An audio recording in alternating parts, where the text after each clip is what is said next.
Avec nous, une grosse tête qui en sculpte d'autres, mais d'animaux. Bonjour Richard Orlinski. Bonjour. Bonjour. Vous êtes parfaitement dans votre élément dans la bande de Laurent Ruquier, où il y a aussi beaucoup d'animaux aussi sauvages que vos sculptures finalement. Hein. Ah oui, il y a beaucoup d'animaux très très sauvages, et je pense même féroces. Ils ont des attributs plus que sauvages. Là, oui. Et la griffe est verbale. Ah, la griffe est pas forcément que verbale. Ah bon? Ah, des fois il y a des surprises. On est ravis de vous recevoir à l'occasion de ce documentaire qui vous est consacré sur la plateforme Prime Video.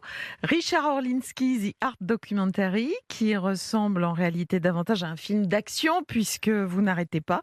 Vous êtes toujours entre deux avions. Vous dites je fais en une année ce que beaucoup font en plusieurs années. Ah c'est oui. un rythme effréné quoi. Ça, par contre, c'est quelque part, je pense que c'est un truc psychologique, ça, c'est une maladie, je pense que c'est une pathologie, en fait. Je recule, c'est un peu une fuite en avant, pour reculer l'instant fatidique, et du coup, je mène une course contre la montre pour faire un maximum de choses, et donc, dans la vie, accomplir le maximum de tâches. C'est une bonne névrose, ça sert également votre carrière. Oui. Vous êtes le sculpteur français le plus vendu dans le monde, présent dans plus de 200 galeries. Vos œuvres s'exposent aussi dans la rue, comme lors de cette gigantesque exposition, on s'en souvient, sur les Champs-Élysées. Et pas besoin d'être féru d'art contemporain pour connaître vos œuvres identifiables en une seconde grâce à leur univers pop. La plus connue étant votre gorille. Il en existe combien de versions de ce Kong inspiré de King Kong, je pense? Alors, il y en a quelques-unes, mais j'en développe de plus en plus parce que ce qui est assez drôle, les gens sont vraiment tombés amoureux de cette sculpture. Bon, c'est vrai, vous avez raison, c'est King Kong. King Kong, ça parle à tout le monde. Il y a eu plein de remakes. Et puis, c'est le monstre au grand cœur qui défend la veuve et l'orphelin, la princesse. Il y a quand même beaucoup de messages qu'on aime. Il a combien le ticket d'entrée pour acquérir une œuvre de Richard Orlinski? C'est combien? Alors, au moins cher? C'est une très bonne question, cher ami.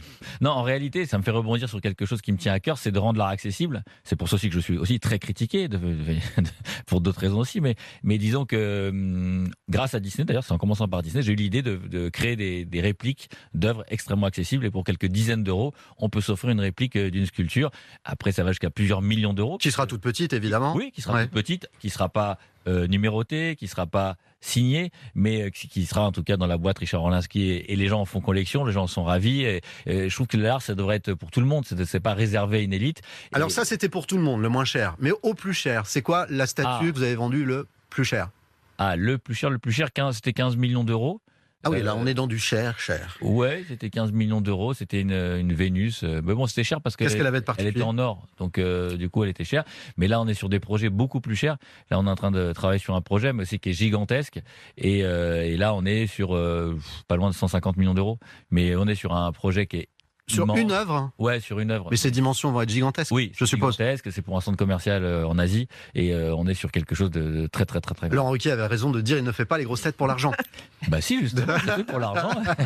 C'est pour arrondir les fins de mois, parce que cette sculpture a coûté beaucoup de temps. C'est une success story incroyable et finalement très rapide car vous vous êtes lancé sur le marché de l'art à l'âge de 37 ans. Auparavant, vous étiez dans l'immobilier. Alors j'ai fait plein de boulot en réalité, j'ai fait coursier quand je faisais mes études.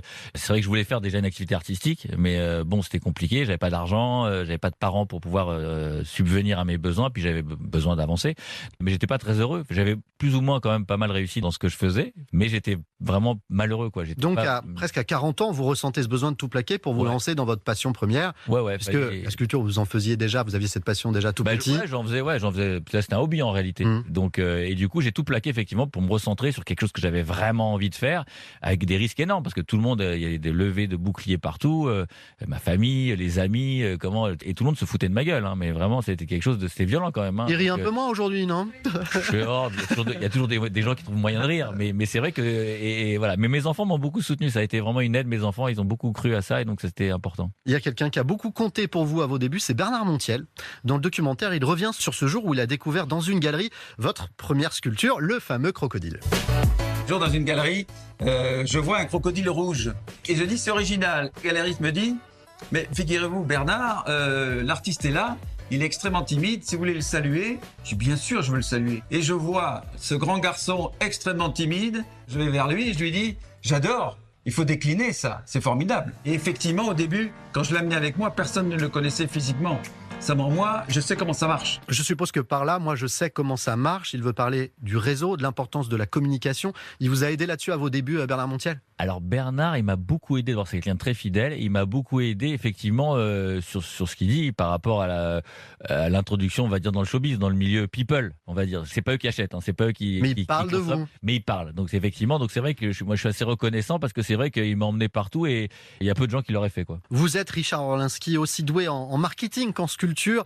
Idée de génie à vos débuts. Vous vendez vos œuvres à perte dans l'idée de vous faire connaître et que vous ferez de l'argent plus tard, quoi. Exactement. En fait, je savais pas trop comment commencer. Je me suis dit, le dumping, c'est vendre moins cher que le prix de revient. Je me suis dit, si j'arrive avec une œuvre conséquente, avec une valeur perçue importante, sympa, que les gens et à un prix extrêmement attractif, peut-être ça va me faire de la communication. Et c'est ce qui s'est passé parce que la première semaine quand on est rentré en galerie, on a vendu 20 pièces. Aujourd'hui, je vends pas 20 pièces en une semaine. Mais c'est plus le même prix non plus, faut dire. Oui, ça...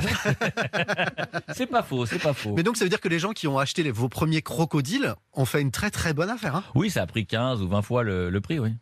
Richard Orlinski, vous sculptez aussi la musique puisque vous êtes par ailleurs DJ.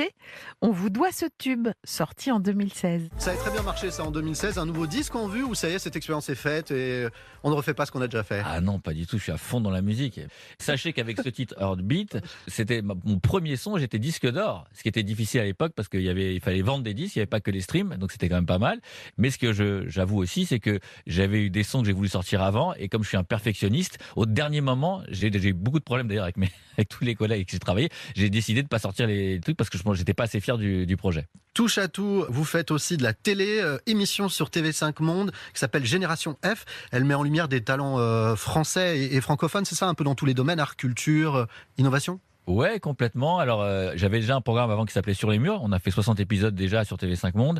Et là, c'est un petit peu un truc complètement nouveau. Avec, on va à la rencontre dans le monde entier de cette génération F, des Français qui font briller, rayonner la France à l'international. Ça peut être dans la food, ça peut être dans l'entrepreneuriat, ça peut être dans la musique. J'étais à un studio faire des pas de danse avec une danseuse étoile. Avant-hier, j'ai été confectionner un avocado toast à la californienne, coudre des broderies dans une robe. Métier à tisser. Vous n'avez pas deux journées qui se ressemblent, vous, hein, j'ai le sentiment, entre la musique, la sculpture, la télévision. C'est ça. Vous ne seriez pas du genre à vous ennuyer assez rapidement, Richard Orlinski? Si, mais, mais vous savez, je crois que plus on fait, plus après on s'ennuie vite aussi. Donc parfois j'arrive le week-end et il se passe rien et c'est vrai que c'est compliqué. Merci en tout cas d'avoir trouvé un peu de temps pour nous, Richard Orlinski. Votre incroyable histoire est à découvrir sur la plateforme Prime Video dans le documentaire Richard Orlinski, The Art Documentary. Et je suis sûr qu'on a donné envie à Mireille Dumas de regarder ce documentaire. Tout à fait. Vous ennuyez rapidement, mais vous avez gardé la même épouse. Ah, ça c'est une question à la Mireille Dumas. Alors, Bah oui, c'est pour vous faire rire. Mais j'ai pas été reçu dans votre émission. C'est pour vous faire sourire, faut bien que je pose une question à la Mireille. Oui, mais non, j'ai pas gardé la même épouse, donc j'ai pas gardé. Donc ça fait un moment déjà que, mais j'ai gardé les enfants par contre. Vous avez vu ça, c'est Mireille voilà. Dumas. Hein, Voilà. On pensait que c'était terminé, tout allait bien. Bim, Mireille. Voilà. La bonne question, Mais elle toujours. était bien la question.